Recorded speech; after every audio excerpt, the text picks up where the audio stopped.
எல்லாருக்கும் வணக்கம். இன்றைக்கி நம்ம வீடியோவில் அவரை பருப்பு குழம்பு எப்படி செய்யறதுன்னு பார்க்கலாம். இது நம்ம ஊரில் சீசன் அப்போது அவரை பருப்பு பச்சையாக இருக்கும். ஆனால் இங்கே நாங்கள் காஞ்சி போனது தான் வாங்கி வச்சுருக்கோம். அந்த காஞ்சி போன அவரை பருப்பை வச்சு எப்படி குழம்பு வைக்கிறது அப்படின்றத பார்க்கலாம்.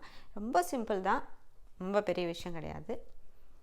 நான் பண்ணும்போது நீங்களும் பண்ணலாங்க. வாங்க வீடியோக்குள்ளே போகலாம். என்னென்ன இன்க்ரீடியன்ட்ஸ் இருக்குது, எப்படி பண்ணுறதுன்னு பார்க்கறதுக்காக.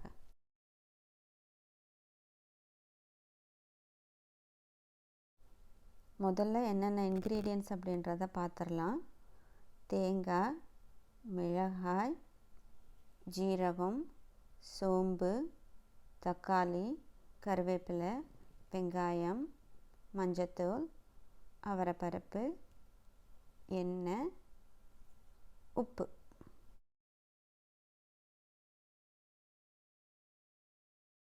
அது கூட கடுகும். முதல்ல நம்ம பருப்பை நல்லா கழுவிட்டு வேக வச்சிடலாம். வேக வைக்கும்போது கொஞ்சமாக விளக்கெண்ணெய் ஊற்றுனீங்கன்னா சீக்கிரம் வெந்துடும், வெளியே பொங்கி வராமலும் இருக்கும். இப்போது நம்ம இந்த இன்க்ரீடியன்ட்ஸ் எல்லாம் மிக்ஸி ஜாரில் போட்டு அரைச்சி எடுத்துக்கலாம். அரைக்கிறதுக்கு தேங்காய், மிளகாய், சோம்பு, ஜீரகம், தக்காளி. பருப்பு வெந்துடுச்சு. இதை நல்லா கடைஞ்சி வச்சுக்கோங்க. நல்லா நைஸாக கடைஞ்சிட்டோம். இப்போ அந்த அரைச்சி வச்சுருக்கிற அந்த மிக்ஸி ஜாரில் இருக்கிறத இதில் ஊற்றிட்டு கலக்கிட்டு அது கூட மஞ்சத்தூள், அதுக்கப்புறம் உப்பு ரெண்டையும் சேர்த்து நல்லா மிக்ஸ் பண்ணி வச்சுக்கலாம். இப்போ நம்ம ஒரு பேனில் ஆயில் ஊற்றிட்டு கடுகு போட்டுட்டு வெங்காயத்தை ஆட் பண்ணலாம். வெங்காயம் நல்லா வெந்ததுக்கப்புறமா நம்ம பருப்பை கடைஞ்சி வச்சுருக்கிறத எடுத்து ஊற்றலாம்.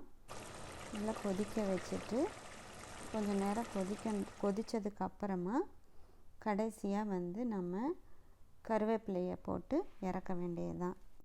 எது கூட வேணாலும் வச்சு சாப்பிட்லாம். சாதம், இல்லை இட்லி, தோசை இந்த மாதிரி. ஓகே, உங்களுக்கு இந்த வீடியோ ரொம்ப பிடிச்சிருக்குன்னு நினைக்கிறேன். உங்களுக்கு பிடிச்சிருந்ததுன்னா நீங்கள் செஞ்சு பார்த்துட்டு கமெண்ட்டில் சொல்லுங்கள் எப்படி உங்களுக்கு வந்தது அப்படின்றது. அதுக்கப்புறம் உங்கள் ஃப்ரெண்ட்ஸோடு ஷேர் பண்ணுங்கள். இது மாதிரி நிறைய குக்கிங் வீடியோஸ், க்ளீனிங் வீடியோஸ் அப்படியெல்லாம் பார்க்கணுன்னு நீங்கள் நினச்சிங்கன்னா நம்ம சேனலை ஒரு சப்ஸ்கிரைப் பட்டன் அமைக்கிடுங்க. நன்றி.